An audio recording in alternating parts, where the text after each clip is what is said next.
자, 이제 마지막 3편인데요. 우리가 이제 보험 교재로는 4편이죠. 그러니까 이제 시험 문제, 실전 문제 풀이는 제가 시험 순서대로 문제를 풀다 보니까 교재 순서하고는 좀 다릅니다. 그래서 첫 번째 설명한 게 교재로는 3편, 그죠? 그다음에 두 번째 설명한 게 교재로는 1편, 2편. 그다음에 지금 설명하는 제3보험은 4편 내용이 되겠습니다. 제3보험은 뭡니까, 여러분들? 시작할 때 항상 먼저 기억하는 거. 제3보험은 상질간이다. 제가 이렇게 설명합니다. 상해, 질병, 간병, 그죠? 원래는 제3보험 단독으로도 할 수 있고요. 그 다음에 손해보험이나 생명보험이나 손해보험을 영위하는 그런 회사에서는 제3보험을 겸업할 수 있다. 그죠? 원래는 보험업법에서는 겸업 금지죠. 그래서 생명보험에서 손해보험이 겸업이 금지가 되고 있는데, 우리가 조금 전에 말씀드린 것처럼 제3보험인 경우에는 보험업법에서 제3보험의 겸업을 허용하고 있다. 이렇게 보시면 되겠습니다. 제3보험의 종목에 해당하지 않는 거니까 상질간, 질간. 연금보험은 생명보험에 해당하겠죠. 그래서 정답은 3번이 되겠습니다. 거저주는 문제예요.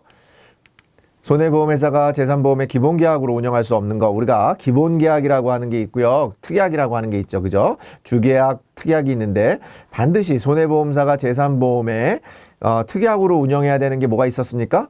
네, 질병사망. 그죠? 질병사망 계약을 할 때, 여러분들이 질병사망을 담보로 할 때는 반드시 특약으로 담보해야 된다. 주계약으로 아무리 금액이 작아도 담보할 수 없다. 아시겠죠? 그러면 여기서 뭐가 되겠습니까? 기본계약으로 운영할 수 있는 거니까. 그죠? 심장마비로 인한 사망. 그죠? 질병보험이 되겠고요. 위암 및 폐암으로 인한 사망. 질병보험이 되겠고요. 그 다음에 교통사고로 인한 사망. 조금 전에 우리가 이제 설명하는 위암 및 제3자에 대한 배상책임 손해. 이거는 우리가 배상책임 손해는 손해보험 계약이니까 제3보험하고 무관해요. 그러니까 이거는 해당 사항도 없고요. 조금 전에 말씀드린 것처럼 기본계약으로 운영할 수 있는 거. 이거는 질병으로 인한 거니까 반드시 특약으로 해야 되는 거고, 교통사고로 인한 사망은 상해 사망이잖아요. 그러니까 상해 사망인 경우에는 우리가 주계약으로도 가입할 수 있다. 이렇게 기억하시면 되겠습니다. 뭐만 안 된다고요? 질병 사망. 그래서 손해보험의 질병사망 요건이라고 하는 것은 시험에 반드시 나옵니다. 시험에 반드시 나오고요. 80세 만기까지, 그래서 보장기간이, 보험기간이 제한되어 있고, 개인별 2억 원 한도로 되어 있고, 반드시 보장성 보험으로 설계를 해야 되고요. 이런 조건들이 있습니다. 이런 조건을 반드시 맞춰야 되기 때문에 여러분들이 시험에 아주 잘 나오니까 반드시 기억하시면 좋겠습니다. 제3보험 경영, 우리가 겸영에 대한 설명으로 올바른 거 고르는 문제입니다. 자, 겸영인데 우리가 기본적으로 재보험은 어디 겁니까? 재보험은 손해보험입니다. 그죠? 손해보험인데 우리가 요 예외적으로 손해보험하고 우리가 생명보험에서 손해보험을 겸영할 수 없잖아요. 그런데 우리가 재보험만큼은 생명보험에서 재보험을 겸영할 수 있고, 제3보험도 재보험을 겸영할 수 있도록 해놨습니다. 자, 제3보험의 보험 종목에 부과하는 보험은 겸영할 수 없다가 아니라 겸영할 수 있는 거죠. 그 다음에 우리가 재보험은 겸영할 수 없다가 아니라 있다. 생명보험의 재보험은 겸영할 수 있다. 그러니까 정답은 3번이 되겠고요. 보험업 겸영의 제한은 어디서 한다 그랬어요? 보험업 겸영은 우리가 상법이 아니라 보험업법에서 규정을 하고 있다. 그래서 보험업법에서 특별하게 제3보험을 허용을 하고 있기 때문에 제3보험에 대한 겸영을 허용하고 있기 때문에 우리는 생명보험이나 손해보험에서 여러분들이 지금 이런 문제를 풀고 계신 겁니다. 제3보험을 겸영하시기 위해서. 제3보험의 보상 방법, 우리가 보상 방법이라고 하는 것은 정액과, 제3보험은 정액과 실손을 다 보상할 수 있어요. 왜냐하면 우리가 생명보험은 주로 정액 보상이고요. 손해보험은 주로 우리가 이득금지의 원칙에 따라서 실손 보상으로 이루어지고 있습니다. 근데 제3보험은 우리가 생명보험과 손해보험의 요 중간지대라고 합니다. 그래서 우리가 그레이존이라고, 회색지대라고 하는데요. 그레이존이라고도 하면서 요거를 우리가 하기 때문에 제3보험 같은 경우는 뭐라는 얘기예요? 우리가 정액도 가능하고 실손도 가능하다. 이렇게 보시면 되겠습니다. 자, 상해사망보험금은 정액으로 보상할 수 있다? 맞는 내용이 되겠죠? 보상할 수 있으니까. 교통상해 사망보험금은 장래 소득 상실분 및 위자료를 기준으로, 그죠? 사망보험금 계산할 때 우리가 지급하는 거고요. 질병사망보험금은 정액으로 보상할 수 있습니다. 상해 입원 의료비는 실손 보상할 수 있습니다. 자, 우리가 장래 소득 상실분 및 위자료를 기준으로 지급하는 게 아니죠. 상해보험금도 뭐로 지급하는 거예요? 정액이기 때문에 이미 정해진 걸 주는 거지. 우리가 실손, 실제 얼마만큼의 손해가 나서 준다? 아니고 사망보험금 자체는 장래 소득 상실분이나 위자료를 기준으로 지급하는 것이 아닌 정액으로 지급한다. 그래서 정답은 2번이 되겠습니다. 다시 한번 기억하시면 우리 재산보험은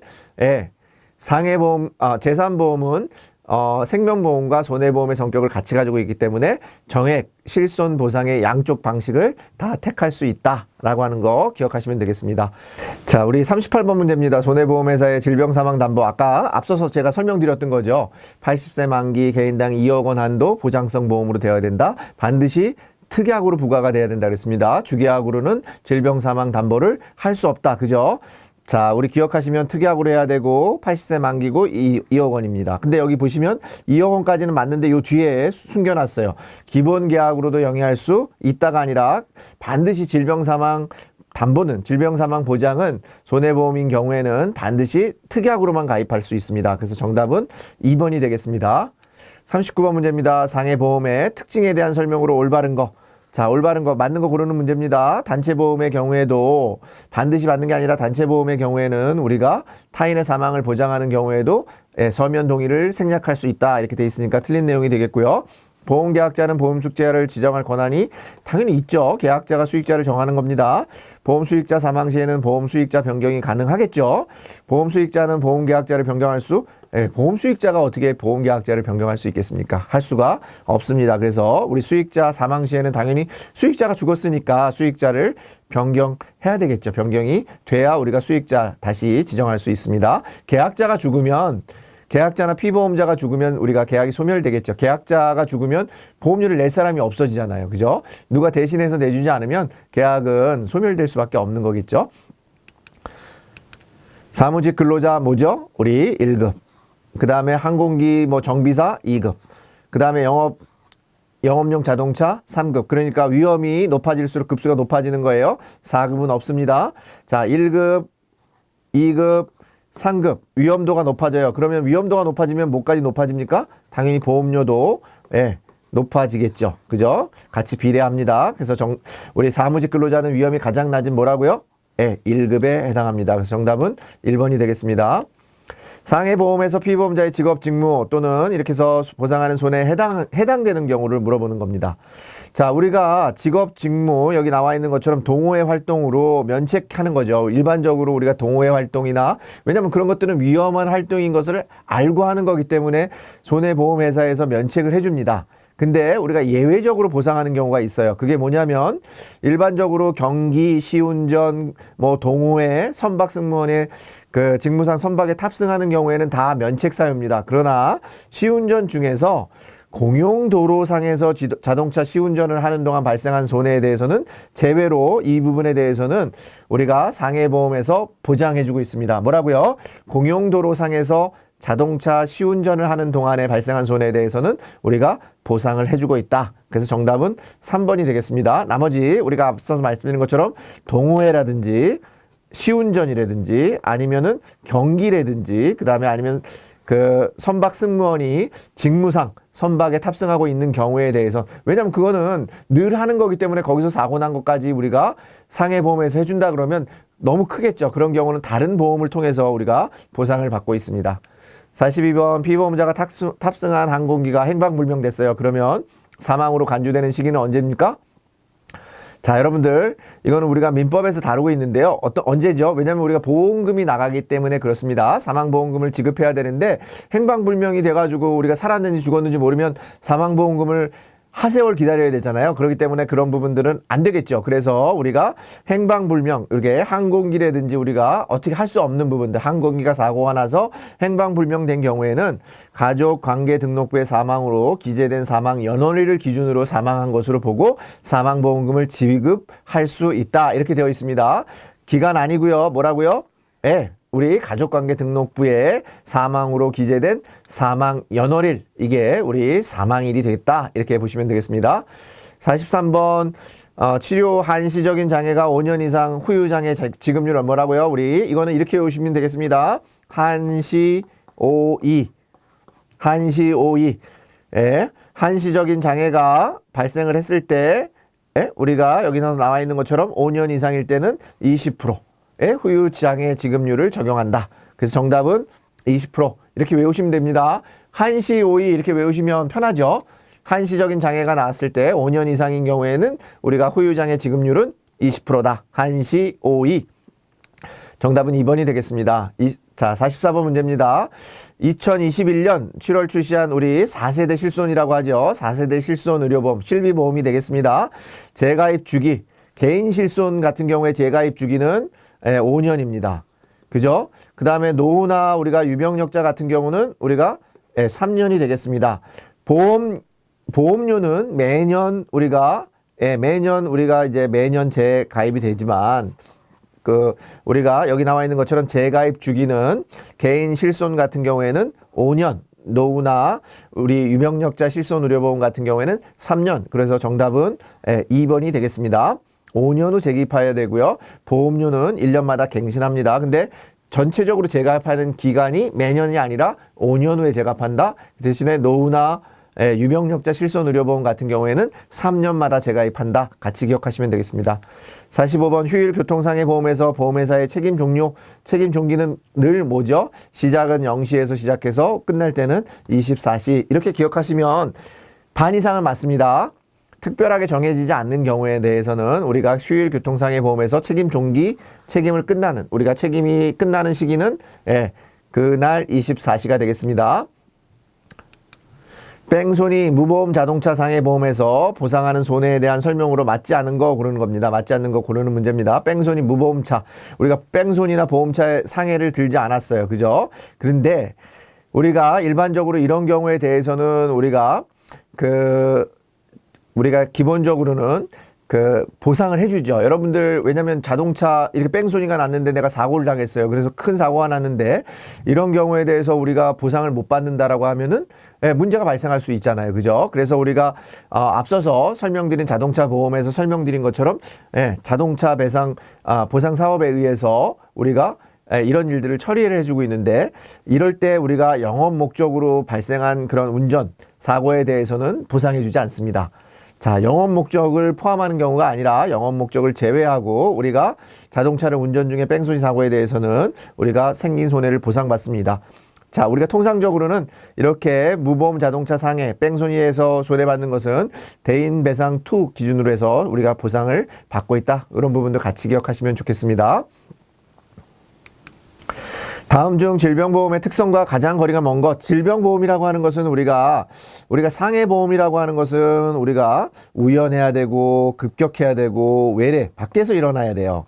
내재적인 질병이나 이런 것들에 의해서 사고가 나면 상해보험에 해당하지 않죠. 근데 질병은 거꾸로 뭐가 존재하지 않아야 돼요?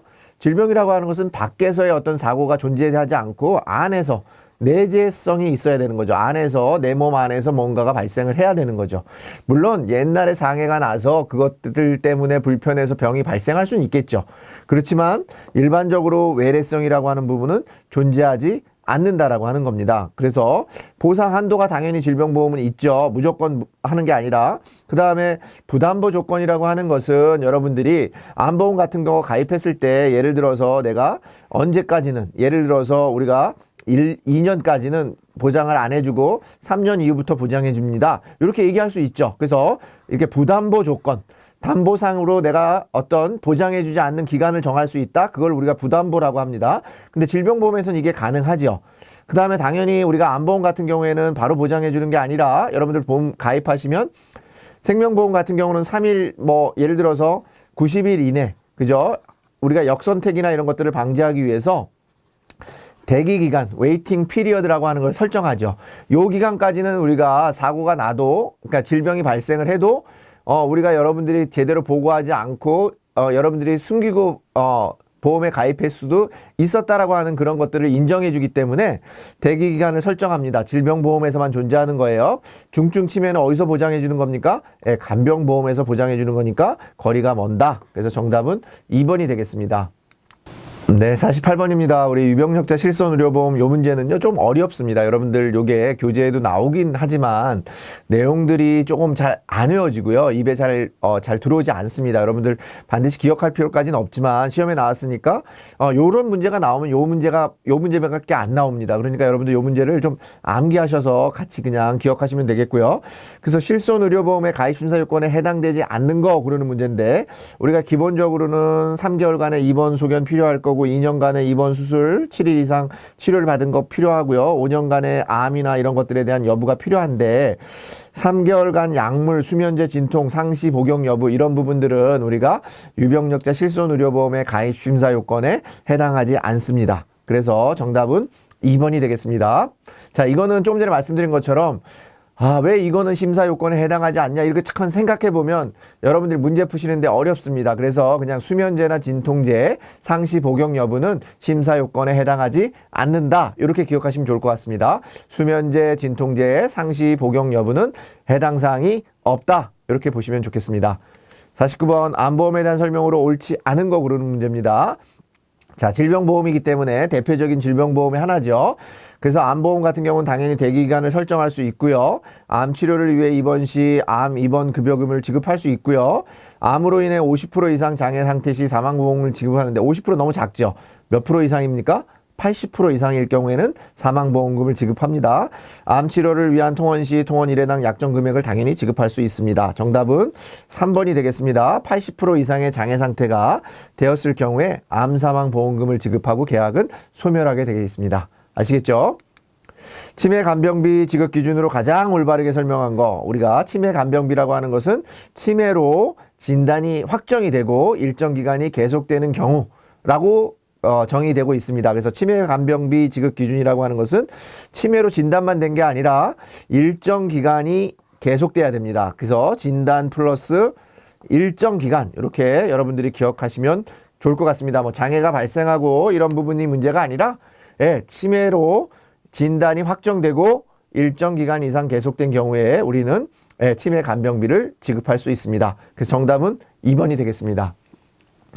자, 50번까지 다 풀어봤는데요. 우리가 1월 달에 문제를 보면서 다시 한번 1월 시험 문제를 풀어보면서 여러분들에게 말씀드릴 수 있는 가장 큰 어떤 팁이라고 하는 꿀팁이라고 하는 것은 제가 지금 오늘 설명드린 요 범위 내에서 문제가 출제가 되고 있고요. 요 내용들 중심으로 그 아래 위에서 나오고 있다라고 하는 부분이니까 시간이 없으신 분들은 요런 부분들 중심으로 해서 여러분들이 계속 문제를 좀 풀어보시고요. 기본적인 내용은 한 번 정도는 학습해 보시고 가시면 되겠고요. 전략적으로 저는 범위가 좀 적은 부분들, 뭐 3보험 같은 경우는 좀 적죠. 근데 전체적으로 우리가 시험 문제를 또 평가를 할 때는 기본적으로 우리가 앞에 손해보험 같은 경우는 17번 플러스 18번, 그죠? 16번 그 문제까지 그러니까 33문제가 평가가 되는 거고 뒤에 3보험 같은 경우는 뒤에 16번부터 우리 3보험의 17번까지가 평가가 되는 부분이니까 여러분들이 요령껏 좀 잘 맞춰서 문제를 풀어보시면 좋겠습니다. 2월 달에 여러분들 시험 보실 때 꼭 합격하셔서 여러분들이 모집 활동하시는데 올해 2023년에 모집 활동을 열심히 하시는 그런 모집인이 되시기를 기원하면서 강의를 마치도록 하겠습니다.